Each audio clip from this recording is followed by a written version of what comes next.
Labas rytas, esu Aleksandras Spiridenkovas.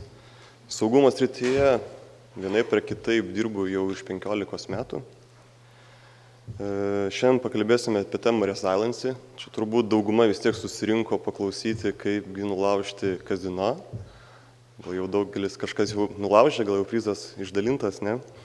Taigi mano tema resiliency. Ta prasme, lietuviškai tai būtų tamprumas. Moteris šį žodį turėtų žinoti, arba netgi ir vyrai, kurie nešioja pėdkelnes. Bet visgi, kas yra saugumo srityje, tas tamprumas, resiliency ir panašiai, iš tikrųjų tai yra naujas buzzwordas,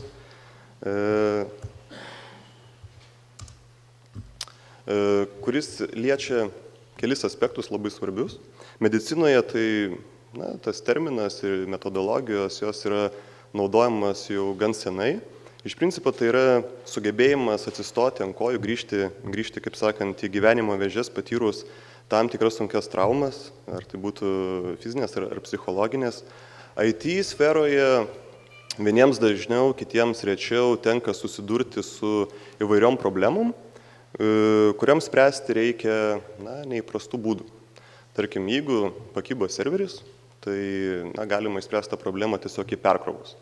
Bet jeigu serveris pakybo dėl priežasties, kad kažkas tai pabandė paleisti exploitą nesėkmingai, tai perkrovimas problemas aišku nepašalins, nes tas gali pasikartoti.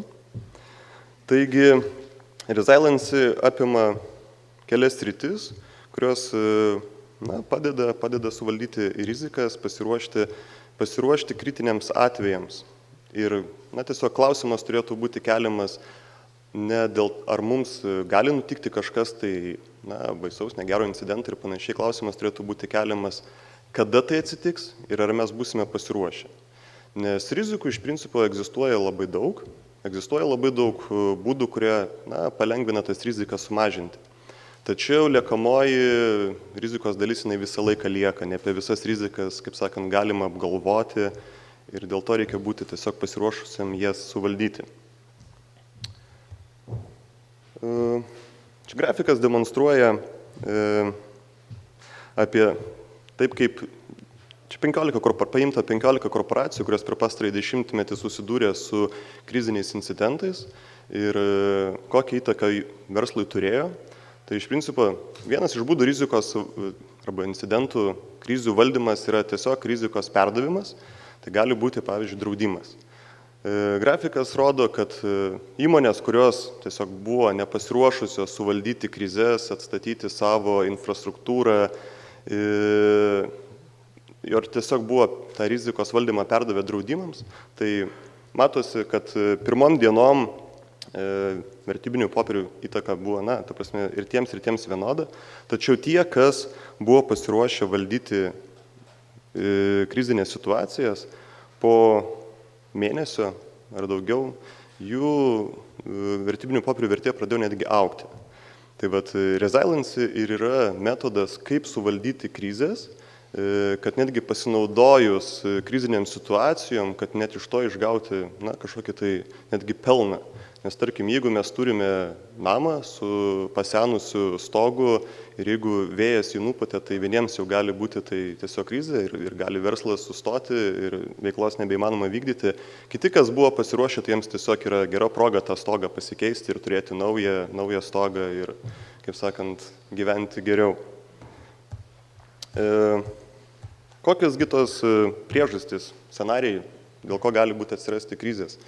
Iš principo, čia žinutę norėčiau perduoti organizacijoms, kurios galvoja, kad jau pasirūpino saugumu arba savo veiklos tęstinumu ir jauniems specialistams, kurie siekia susijęti savo ateitį su saugumu, ta prasme siekia informacijos saugumo vadovo karjeros ir panašiai.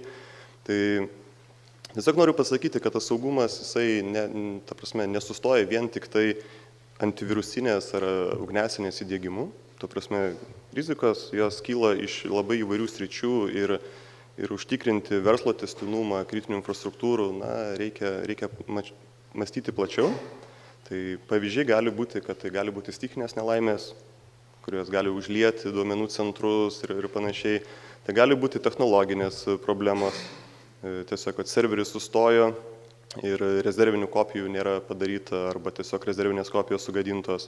Taip pat jau gali būti arčiau saugumo srities, tai būtent virusų atakos arba tai vadinamų hakerių, nors hakeriai nėra blogi, čia hakeriai geriečiai, iš tikrųjų tai kibernusikaltelių gali būti kažkokie įsilaužimai ir panašiai, nes pavyzdžiui, daug kas kalba apie Estijos pavyzdį, kad buvo vykdomos DDoS atakos ir panašiai, bet tai niekas nekalba iš tiesų, kad baisiausia buvo tas, kad jų core routeriai buvo tiesiog nulaužti ir administratoriai nebegalėjo valdyti jų, dėl to mastelis buvo toksai didelis. Gali būti krizės sukeltos dėl elektros tiekėjų. Tiesiog gali būti kažkokie tai konstrukciniai darbai ir tiesiog gali būti kabelis nutrauktas arba dėl kokių nors kitų priežasčių ir elektros tiekėjai gali pasakyti, kad okei, dabar prioritetai yra valstybinis sektorius, ligoninės ir panašiai, o jums reikės palaukti. Galima, aišku, pasirūpinti dizelio generatoriais panašiai, bet jeigu jie nėra testuojami, tai jie gali tiesiog, tas dizelis gali apkreipyti ir tiesiog jau dizelis generatoriai gali neužsivesti. Gali būti valstybiniai reikalavimai, pavyzdžiui, mobiliems operatoriams. Gali būti toks atvejis, kad, tarkim, teroristinė grėsmė ir bomba gali būti detonuojama mobilių ryšių ir operatoriai reikalavimas, kad prašome atjungti tam tikram perimetre visą ryšį. Tai, kaip sakant, verslo atžvilgių operatorių tai gali būti labai dideli nuostoliai. Klausimas, kaip jie ar netgi ir sugebėtų greitai, efektyviai atjungti ryšį. Na ir aišku, tiekėjai. Čia, kaip prieš tai pranešimas buvo apie tai, kad reikia pasirūpinti kodų saugumu, ne tik tai, kad priemonėm, bet ir pačių kodų. Tai taip pat gali būti, kad tos grėsmės gali kilti iš tiekėjų ir gali būti, kad kokie nors, tarkim, tiekėjų netgi atnaujinimai arba pažeidžiamumai gali sukelti krizinės situacijas. Tai iš principo, resiliency, tamprumo koncepcija, jinai kaip ir iš principo nieko naujo tai nėra. Nes tai susideda iš 3 modelių, rizikos valdymo, verslo tęstinumo modelio ir krizių valdymo. Dažniausiai vienas ar kitas punktas įmonėse arba organizacijose yra valdomas ir tai atsižvelgiama, bet labai retai jie būna apjungiami į bendrą sritį ir pasirūpinama viskuo. Tai iš principo girdėjote, daug, jeigu lankotės saugumo konferencijose arba bendraujate su saugumo priemonių tiekėjais, tai aišku girdite nemažai priemonių, kaip galima apsaugoti, tarkim, tinklo perimetrą, įmonės, turtą ir panašiai, įdėkdami tam tikras apsaugos priemonės. Tai taip, čia yra rizikos valdymas, žinant tas rizikas, įvardinant tas rizikas, galima pasirūpinti būdais. Kitas metodas yra verslo tęstinumas, tai čia būti būtent pasiruošusiam, nes rizika, jinai gali būti, kas, pavyzdžiui, antivirusas. Antivirusas dažniausiai pagauna apie žinomus virusus. Tiksliau, maža modifikacija viruso, jinai gali apeiti antivirusinės ir jeigu duomenų bazė nebus ant to patrino, pagal ką randama, arba ten algoritmo, pagal kurį žiūrima, tai virusas jisai paklius vis tiek į jūsų kompiuterius ir pasklis vidiniam tinkle. Tai tiesiog reikia būti pasiruošusiam. Reikia būti pasiruošusiam ir žinoti, kad tai gali atsitikti. Tas yra labai svarbu, tai, tarkim, turėti infrastruktūros dubliavimą. Jeigu, tarkim, turite duomenų centrą, kuris galvojate, kad yra apsaugotas, būtent perimetras yra apsaugotas ugnesinėms, antivirusiniam, turite specialistus, kurie to rūpinasi, vis tiek tikimybė, kad kažkas tai atsitiks ir tas duomenų centras ir jūsų IT sistemas gali būti paveiktos, jinai vis tiek išlieka. Tai jeigu infrastruktūra yra kritiška ir, tarkim, jūsų verslui yra labai svarbu, tai būtina pasirūpinti arba atsarginiais tiekėjais, arba netgi atsarginė infrastruktūra, kur galima būtų saugoti savo kažkokias tai, infrastruktūros dalis, kad esant reikalui galima būtų jas pakelti net ne jūsų duomenų centruose, o kažkur tai kitur. Ir žinoma, krizių valdymas. Krizių valdymas tai jau kada kažkas labai baisaus įvyksta, tai labai svarbu suvaldyti nuostolius. Ir čia jau prasideda visas menas, kaip tą suvaldyti, tai čia ir komunikacijos, reikia pasirūpinti komunikaciją, kaip gerbėmiems žurnalistams perduoti žinią, kaip informuoti savo klientus laiku ir panašiai. Kaip reikėtų komandas suburtas, kurios turėtų reaguoti tiek į incidentus, tiek į testinumą, suvaldymas, kad laiku būtų įvykdyti visi planai ir panašiai. Tai iš principo šitie 3 punktai, jie yra apjungi ir vadinasi tas būtent tamprumas. Ir dėl to saugumas, jisai neturėtų apsiriboti vien tik tai arba rizikų valdymu, arba testinumo valdymu, arba krizių valdymu.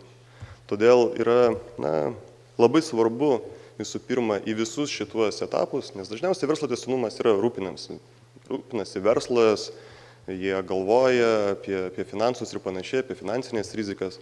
Labai svarbu, žinutė įmonės vadovams, kuriems tikrai pradeda rūpėti saugumas ir panašiai, tai kad įtraukti saugumą į visas šitas rytis. Nes saugumas tai nėra vien tik tai apsauga nuo tai vadinamų hakerių, virusų grėsmių ir panašiai. Saugumas turėtų būti pagrindinis tikslas užtikrinti įmonės turtą. Įmonės turto saugumą, o šiais laikais vienas iš svarbiausių turtų ir brangiausių tai būtent yra informacija. Ir tas yra labai svarbu. Ir žmonės, kurie irgi ruošiasi savo ateitį susijęs su saugumu, irgi svarbu žinoti, kad vien tik tai jeigu jūs esate gabūs programuotojai, gerai tai vadiname hakinat ir panašiai, to neužtenka užtikrinti kažkokios organizacijos įmonės saugumą. Nes grėsmės gali būti nebūtinai iš išorės, nebūtinai gali būti iš hakerių, gali būti grėsmės dažniausiai iš vidaus. Jeigu įmonė yra, tarkim, labai saugi ir pasirūpinusi tuo saugumu, tai iš kitos, kam reikia laužtis ir galvoti, kaip rašyti eksploitus, jeigu tu gali nueiti, kažkam sumokėti porą šimtų litų ir tau žmogus atidarys visas prieigas ir panašiai. Tai dėl to tos rizikos, jos turi būti apgalvotos, joms turi būti pasiruošta ir žinoti, kaip jas suvaldyti. Dėl to saugumas turi būti įtrauktas į visas rytis ir reikia ne tik tai pagalvoti, kaip apsaugoti perimetrą, bet ir būti pasiruoštas valdyti tas krizės. Tai dėkui už dėmesį. Jeigu turėsite klausimų šią temą, tai mane galite surasti konferencijos šitos metu, kur nors vaikščios prie kavos ir panašiai galėsite užduoti klausimus. Tai dėkui.